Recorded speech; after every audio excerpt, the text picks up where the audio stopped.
What is up? I am back. It is your boy Anecdotal.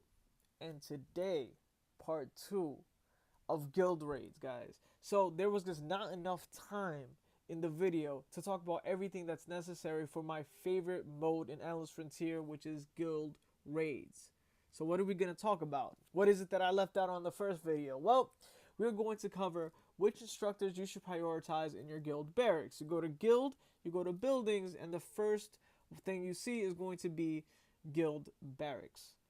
Second, we're going to talk about what troops in the barracks are worth the gems to unlock and what pets you should equip as your main pet to maximize the amount of damage that you want to dish out. So, number 1, in order of importance, the undead is the absolute number 1 instructor that you want to prioritize. Who is it? That would be Dark Admiral. Number 2 is going to be the elf. Number 3 is going to be the orc. And number 4 is going to be the human. So who are these people? You can check by just going into instructor and then they'll show you who it is. But just in case, and if you want to go ahead and have more of a visual representation while watching the video, number 1 is going to be Dark Admiral. Number 2 is going to be the elf, which is Hauken Goku. Number 3 is going to be the human, which is Hot-Blooded. There is no way I will pronounce this name. I'm going to say XZ or just maybe Hot-Blooded. And last is going to be the orc. Holla at the alliteration. It's going to be Raptor, Rider, double R's. I love it, man. The words both begin and end with an R, and it's 2 words, Raptor, Rider. All right, I don't know. That's amazing for me. I wish they were better, but man, that's nice. I love it. I love it when they do stuff like that. It's like Pokemon with Arbok and what was it? Arbok was Cobra backwards. That was amazing. And then what was the other snake? Oh, Snake. Ekans. Ekans backwards was Snake, right? It was cool. That you just gotta love things like that. Okay, so I almost lost track there. Why is it that the undead instructors are the best? Why is it that you should prioritize them first? It's gonna be because of these guys right here, Skeleton Warriors. They do up to 60% of your raid damage. Pretty much they do all of the heavy lifting. They're an absolute must-have in your raid team. I can't stress that enough. This means that spending gems on the right gear to unlock all of the troops is an absolute must as well.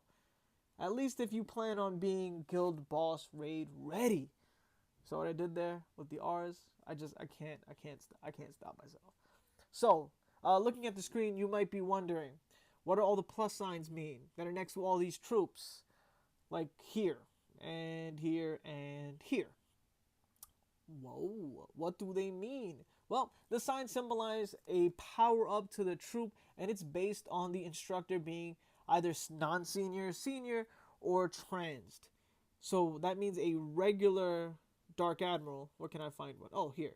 A regular Dark Admiral will give you your regular old troop. A senior one will give you the next level of that troop. Trans 1 plus 1, Trans 2 plus 2, and Trans 3 will give you its ultimate Frieza type form. Yes, okay. So, should you unlock them? Yes, you should unlock all of them because you just have to work your way up to the best troop, and that's going to be the Senior Skeleton Warrior. And should you T3 them, absolutely, it lets you train the plus 3 version of them.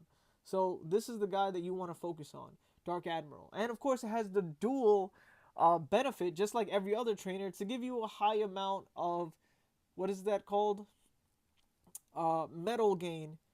So if we go here, Dark Admiral, you'll see that they all give, every single one of the trainers, increase the medals earned at the time of revival. So you put them in your revival book and you'll get a lot more for your buck. So is it worth it? Yeah, absolutely.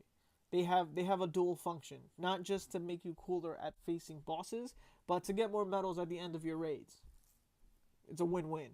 Number 2, it's going to be Hauken Goku, the elf instructor. Why the elf instructor? It's because of their aerial damage input. 2 out of the 5 attackers that you will have will be archers because you have 2 fairies. So it's going to go ahead and up the high elf archer, and it's going to go ahead and up the poison archer. So should you spend the gems to get all the way down there? Yeah, of course. You need both archers. Now you're going to say, hey, the first guy's an archer. He could also hit aerial troops. Yeah, but the damage is kind of low. So do it. Go for all 4. It's only a one-time purchase. You don't need to continuously buy it. You just got to get it once. And once you do, it's there forever. And honestly, I forgot that I spent gems to get it. Now, number 3 is going to be humans. Now, humans are a little tricky. The human instructor is going to be hot-blooded. There's no way I'm going to say his last name. And he is third because none of the humans really cause a huge increase in damage. But the final troop, the musketeers, will be the most useful troop during guild raids. Why? That's because the musketeer will be used for both ground bosses and aerial bosses. So for the ones that are flying in the air, seeing that he has a musket, he shoots them.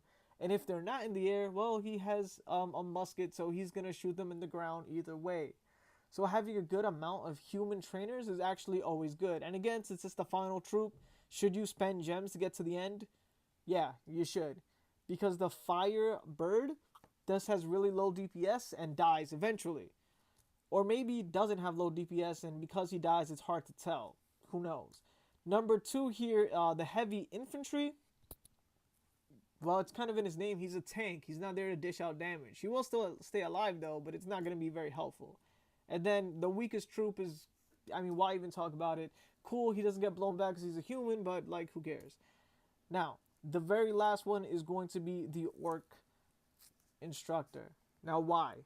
Why is orc last? So far, everything's been pretty similar when it came to spending gems, but this guy's no. So why are we paying the least amount of attention? That would be because the final troop here, where you would need to spend the big gems, is useless, guys. Senior Orc Wing just really isn't that important. The Frost Mage, the penultimate troop, can out DPS him. You will get more damage out of the Frost Mage than you will from the Senior Orc Wing. That's why. So, congrats, guys. We could all save some gems by not doing it. Now, I did it because I'm a perfectionist, and sometimes after I already use this guy, the Frost Mage, and I face like another air boss, I'll go ahead and throw them in. Because no matter what, 3+ worth of Orc Wings are better than 0 Frost Mages at no pluses. So, you know, if you wanted to go ahead and be most super efficient with your damage, you could wait for them to produce by increasing the time and making everybody T3. But why? But if you just want to have the most damage and you know you're not going to attack too many times, maybe 2 or 3 times, go ahead and use the Senior Frost Mage. They are a lot stronger than the Orc Wing, especially when you're starting out. Here, a regular 5-star will increase your training speed by 20%. But so will a Senior. By another 20, it'll be 40%.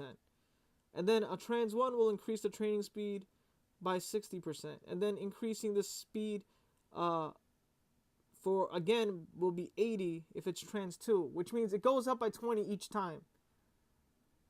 Right? So wouldn't the smartest thing to do would be to first, after getting 1 T3, to just make sure everyone's Senior, then Trans 1 everyone, then Trans 2 everyone, and then Trans 3 everyone, to get the most amount of speed for the most amount of either Trans ticket or gems that you spend. So I would think that this is both the most efficient use of Trans tickets and troop generation or production percentage would be to, after getting 1 T3, slowly Senior each one, Trans 1 each one, Trans 2 each one, and then Trans 3 each one. To end this video up, let's talk about what pets you will need to equip to maximize the damage that you deal to raid bosses. 1. If you are facing a ground boss, you want to boost the attack of your highest damage dealers, which in this case are going to be the Skeleton Warriors. Remember, the pet that you equipped as your main pet will give you double the boost. So to boost the Skeleton Warriors, you'll want to equip one of 2 pets. One of them is either going to be the Devil, which increases the raid power of the undead by 12.6 at 3 stars, and also the crit damage of undead by 12.6, or Moon, which I believe it's going to be the same at 3 star, but at 4 star it's going to be 16.8, but you don't get any crit damage. But I gotta say that Moon is a better overall pet to farm because he's the senior Dark Archer pet. And when you unlock his hidden ability, things become great for Spirit Rest. So at the moment, sure, right now, even though I have a 4-star Moon, I'm going to go ahead and I'm going to equip Devil because I get both attack power and crit damage when with Moon I only get the attack power with no crit damage. But at the end, and as you can see right now, Moon is who I'm farming. I don't care that much for Devil after getting him at 3 stars, which is why he has 1 fragment. This is going to be totally different for aerial bosses because the person that you're going to try to increase is not the skeleton warrior, but your archers. For aerial bosses that are flying in the air or the stage 2 bosses, to keep it simple. What do I mean? I mean when you go to quest and you go to guild raids, every time you see that it's the second boss, you'll see that it's a flying boss. So it's an easy way just to remember that the second one is always going to be a flying boss. So what pets do you want for the flying bosses? You want the squirrel pet as your main pet because it doubles everything. So that 12.6 that you see will double up to 24, 25.2. Man, math, am I right? So you want to equip the squirrel as your main pet. Why the squirrel? Because the squirrel pet increases the damage of your elves, which is where most of your aerial boss damage is coming from. Also, their current elf meta will require you to have a druid as your magical core. So, you will have the dual benefit of increasing raid damage to aerial bosses and awakening the druid's hidden ability when you get squirrel to 5-star. And whose druid? It would be this guy. To break it all down, you will want to prioritize right here, Guild Barracks. You'll want to prioritize Dark Admiral and bam, how can Goku to trans 3 first for the highest amount of damage output. You should senior and trans all trainer slots in the barracks one at a time to best boost the production speed that you can see right here of your troops. And of course you should equip either the Devil Pet or Moon Pet when challenging Crown Guild bosses during raids so that you can make the Skeleton Warrior stronger.